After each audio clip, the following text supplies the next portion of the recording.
ಮಹಾಸ್ವಾಮಿಗಳವರ ಪಾದಕ್ಕೂ ಅನಂತ ಕೋಟಿ ಪ್ರಣಾಮಗಳನ್ನ ಸಮರ್ಪಣೆ ಮಾಡಿ ವೇದಿಕೆ ಮೇಲೆ ಉಪಸ್ಥಿತರಿರತಕ್ಕಂತ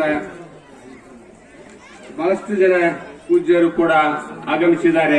ನಿನ್ನೆ ದಿವಸ ಕೂಡ ನಾದ ಕಾರ್ಯಕ್ರಮದಲ್ಲಿ ಭಾಗಿಗಳಾಗಿ ಪಾದಕ್ಕೆ ಅನಂತ ಕೋಟಿ ಪ್ರಣಾಮಗಳನ್ನ ಸಮರ್ಪಣೆ ಮಾಡಿ ಗ್ರಾಮದ ಸಮಸ್ತ ಗುರು ಹಿರಿಯರೇ ಮತ್ತು ತಾಯಂದಿರಿಗೆ ಈ ಕಾರ್ಯದಲ್ಲಿ ಭಾಗವಹಿಸಿರ್ತಕ್ಕಂಥ ಎಲ್ಲ ಸದ್ಭಕ್ತರಿಗೂ ನನ್ನ ಅನಂತ ಕೋಟಿ ಪ್ರಣಾಮಗಳನ್ನ.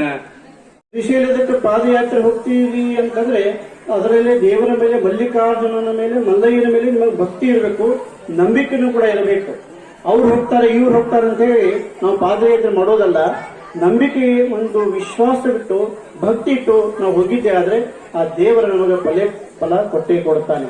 ಇನ್ನೊಂದು ವಿಶೇಷ ಏನು ಅಂತಂದ್ರೆ ಧರ್ಮವನ್ನ ನಾವು ಯಾವತ್ತಿಗೂ ಕೂಡ ಬರಬಾರದು. ಧರ್ಮೋ ರಕ್ಷಿತ ಅಂತ ಹೇಳ್ತಾರೆ. ಧರ್ಮವನ್ನ ನಾವು ಯಾರು ಕಾಪಾಡ್ತೀವೋ ಧರ್ಮ ನಮ್ಮನ್ನ ಕಾಪಾಡುತ್ತೆ ಅಂತ ಹೇಳಿ.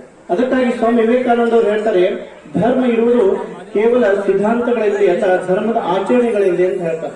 ಅದಕ್ಕಾಗಿ ಧರ್ಮವನ್ನ ನಾವೆಲ್ಲರೂ ಕೂಡ ಶ್ರದ್ಧೆಯಿಂದ ಆಚರಣೆಯನ್ನು ಮಾಡ್ಕೊಂಡು ಹೋಗ್ಬೇಕು. ಆಚರಣೆ ಅಂತ ಏನು ಅಂತ ಇವತ್ತು ತಾವೆಲ್ಲ ಏನು ಭಕ್ತಿಯಿಂದ ಏನು ಈ ಕಾರ್ಯಕ್ರಮದಲ್ಲಿ ಮಾಡ್ತಾ ಇದ್ದೀರಿ, ತಾವೆಲ್ಲ ಶ್ರೀಶೈಲ ಜಗದ್ಗುರು ಮಹಾಸನ್ನಿಧಿಯವರ ಒಂದು ದಿವ್ಯ ಸಾನ್ನಿಧ್ಯದಲ್ಲಿ ನಾವೆಲ್ಲರೂ ಕೂಡ ಇವತ್ತು ಗುರುಗಳನ್ನ ಕರೆಸಿ ಅದನ್ನ ಮೂರ್ತಿಯನ್ನ ಪ್ರಾಣ ಪ್ರತಿಷ್ಠಾಪನೆ ಮಾಡುವುದರ ಮೂಲಕ ಇವತ್ತು ದೇವಸ್ಥಾನವನ್ನ ನಾವೆಲ್ಲರೂ ಕೂಡ ಉದ್ಘಾಟನೆ ಯಾವತ್ತಿಗೂ ಕೂಡ ಬರಬಾರದು. ಒಂದು ಗುರುಗಳನ್ನ, ಒಂದು ಧರ್ಮವನ್ನ ಮತ್ತು ದೇವರನ್ನ ಗುರುಗಳನ್ನ ಮತ್ತು ಧರ್ಮವನ್ನ ನಾವು ಬಿಟ್ಟು ನಡೆದಿದ್ದಾದ್ರೆ ನಮ್ಮ ಬದುಕು ಸಾರ್ಥಕತೆ ಹೊಂದೋದಿಲ್ಲ. ಅದಕ್ಕಾಗಿ ನಮ್ಮ ಬದುಕು ಸಾರ್ಥಕತೆ ಹೊಂದಬೇಕು ಅಂತಂದ್ರೆ ದೇವರು, ಧರ್ಮ, ಗುರುಗಳನ್ನ ನಾವೆಲ್ಲರೂ ಅನುಸರಿಸಿಕೊಂಡು ಹೋಗುವುದಾಗ ಮಾತ್ರ ನಮ್ಮ ಬದುಕು ಅಂತಕ್ಕದ್ದು ಕೂಡ ಸಾರ್ಥಕತೆ ಹೊಂದುತ್ತೆ ಅಂತಕ್ಕಂಥ ವಿಚಾರವನ್ನ ಈ ಸಂದರ್ಭದಲ್ಲಿ ಹೇಳ್ತೀನಿ. ಅದಕ್ಕಾಗಿ ಹೇಳ್ತಾರೆ, ಜೋಳದೊಳಗೆ 3 ತರ ಜೋಳ ಇರ್ತಾವ. ಎಂತಹ ಜೋಳ ಅಂತಂದ್ರೆ ಒಂದು ನುಸಿ ಹಚ್ಚಿದ ಜೋಳ, ಒಂದು ಹಗೆ ಬೆಳಗಿನ ಜೋಳ, ಒಂದು ಬಿತ್ತು ಜೋಳ ಅಂತ ಹೇಳಿ. ಈ ನುಸಿ ಹತ್ತಿದ ಜೋಳ ಹೆಂಗಂತಂದ್ರೆ ನಾವು ಯಾವತ್ತೂ ಸ್ವಲ್ಪ ಜನಗಳಿಗೆ ಹೋಲಿಸ್ತಾ ಇರ್ತೀವಿ. ಇವು ಎದಕ್ಕೂ ಉಪಯೋಗ ಬರಂಗಿಲ್ಲ ಅಂತ, ಬಿತ್ತಾಕು ಬರಂಗಿಲ್ಲ, ತಿನ್ನಾಕು ಬರಂಗಿಲ್ಲ ಅಂತ. ಅವ್ನು ಎಲ್ಲಿ ಚೆಲ್ತಾರೆ ನುಸಿ ಹತ್ತಿದ ಜೋಳ, ತಿಪ್ಪ್ಯಾಗ ಚೆಲ್ತಾರೆ. ಹಂಗ ಜಗತ್ತಿನಾಗ ಅಂತ ಜನನು ಇರ್ತಾರ. ಇನ್ನೊಂದು ಎಂತ ಜೋಳ ಅಂತಂದ್ರೆ ಹಗೆ ಒಳಗಿನ ಜೋಳ, ಯಾವಾಗ್ಲೂ ಮನ್ಯಾಗ ಇರ್ತಾವ, ಅವ್ ಹೊರಗೆ ಬರಂಗಿಲ್ಲ. ಧರ್ಮ ಕಾರ್ಯ ನಡೆದದ, ಜಾತ್ರೆ ನಡೆದದ, ಮಲ್ಲಿಕಾರ್ಜುನ ದೇವಸ್ಥಾನ ಉದ್ಘಾಟನೆ ನಡೆದದ, ಇಲ್ಲಿ ಬರಬೇಕು, ಸೇವಾ ಮಾಡ್ಬೇಕು ಅಂತ ಇರಂಗಿಲ್ಲ. ಅವ್ ಯಾವಾಗ್ಲೂ ಮನ್ಯಾಗ ಇರ್ತಾವ. ಅವು ಎಂತ ಜೋಳ, ಹಗೆ ಒಳಗಿನ ಜೋಳ. ಬಿತ್ತು ಜೋಳ ಎಂತಾವ ಅಂತಂದ್ರ ಇಲ್ಲಿ ಕಾರ್ಯಕ್ರಮ ಮಾಡೋದ, ಜಗದ್ಗುರುಗಳು ಬಂದಾರ, ಎಲ್ಲ ಮಹಾತ್ಮರು ಬಂದಾರ. ಇಲ್ಲಿ ಬಂದ ದರ್ಶನ ಮಾಡಕ್ ತಾವೇನ್ ಬಂದಿರಲ್ಲ, ನೀವೆಲ್ಲ ಎಂತ ಜೋಳ ಅಂತಂದ್ರೆ ಬಿತ್ತು ಜೋಳ ಅಂತ ಹೇಳಿ. ಯಾಕಂದ್ರೆ ಒಂದು ಬಿತ್ತು ಜೋಳ ಬಿತ್ತು ಬಂದ್ರೆ ಅಂತ ಸಾವಿರಾರು ನಾವು ಕಾಳುಗಳನ್ನು ರಾಶಿಯನ್ನು ಮಾಡಿ ಬೆಳಗಿತೋ,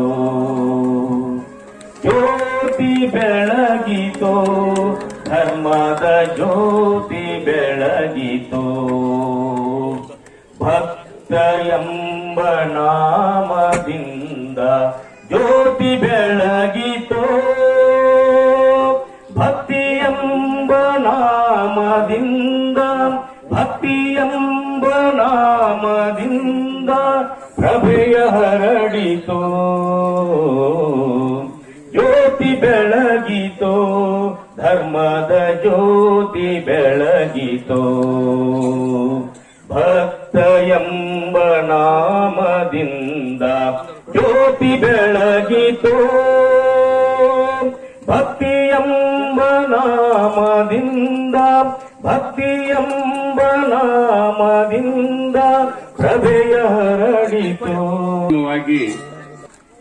ಸ್ಮರಣೆಯನ್ನ ಮಾಡಿಕೊಂಡು ಮಲ್ಲಿಕಾರ್ಜುನನ ಮತ್ತು ಬ್ರಹ್ಮರಾಂಬಿಕೆಯ ಪಾದಕ್ಕೆ ಅನಂತ ಕೋಟಿ ಪ್ರಣಾಮಗಳನ್ನ ಸಮರ್ಪಣೆ ಮಾಡಿ,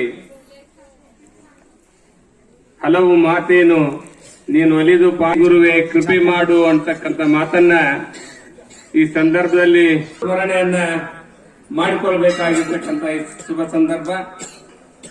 ಪೂಜ್ಯರು ತಮ್ಮ ಪಾದ ಸ್ಪರ್ಶದಿಂದ, ತಮ್ಮ ದರ್ಶನ ಭಾಗ್ಯದಿಂದ ಶ್ರೀಶೈಲ ಮಲ್ಲಿಕಾರ್ಜುನನ ಮೂರ್ತಿಗೆ ಪ್ರಾಣ ಪ್ರತಿಷ್ಠಾಪನೆಯನ್ನ ಮಾಡಿ ವೇದಿಕೆಯ ದಿವ್ಯ ಸಾನ್ನಿಧ್ಯವನ್ನು ವಹಿಸಿಕೊಂಡಿರ್ತಕ್ಕಂಥ ಶ್ರೀ 1008 ಜಗದ್ಗುರು ಡಾಕ್ಟರ್ ಚನ್ನಸಿದ್ದರಾಮ ಪಂಡಿತಾರಾಧ್ಯ ಶಿವಾಚಾರ್ಯ ಭಗವತ್ಪಾದರವರ ಪಾದಕ್ಕೆ ಅನಂತ ಕೋಟಿ ಪ್ರಣಾಮಗಳನ್ನ ಸಮರ್ಪಣೆ ಮಾಡಿ ಕಾರ್ಯಕ್ರಮದ ನೇತೃತ್ವವನ್ನು ವಹಿಸಿಕೊಂಡು ಈ ಎಲ್ಲ ಕಾರ್ಯಕ್ರಮದ ಜವಾಬ್ದಾರಿಯನ್ನು ವಹಿಸಿಕೊಂಡು ನಮ್ಮೆಲ್ಲರಿಗೂ ಮಾರ್ಗದರ್ಶನವನ್ನು ನೀಡಿ ಪ್ರಾಸ್ತಾವಿಕವಾಗಿ ಮಾತನಾಡಿ ನಾನು ಕೂಡ ಕೊಣ್ಣೂರವರಲ್ಲ ಅಂಜನಾಳದ ಒಂದು ಭಾಗ ಅಂತಕ್ಕಂಥ ನಿಟ್ಟಿನಲ್ಲಿ ಕಳೆದ ಒಂದು ವರ್ಷದಿಂದ ನಮಗೆ ಮಾರ್ಗದರ್ಶನ ನೀಡಿರ್ತಕ್ಕಂಥ ಭಕ್ತರ ಹೃದಯವನ್ನು ಮುತ್ತಿನಕಂತಿ ಹಿರೇಮಠದ ಪರಮ ಪೂಜ್ಯರ ಪಾದಕ್ಕೆ ನಮಸ್ಕರಿಸಿ, ಹಾಗೆ ಷಟ್ಸ್ಥಲ ಪ್ರೇಮಿ ಗೌರಿಶಂಕರ ಶಿವಾಚಾರ್ಯರ ಕಲ್ಯಾಣ ಮಠ ಜಮಖಂಡಿ ಅವರ ಪಾದಕ್ಕೆ ನಮಸ್ಕರಿಸಿ,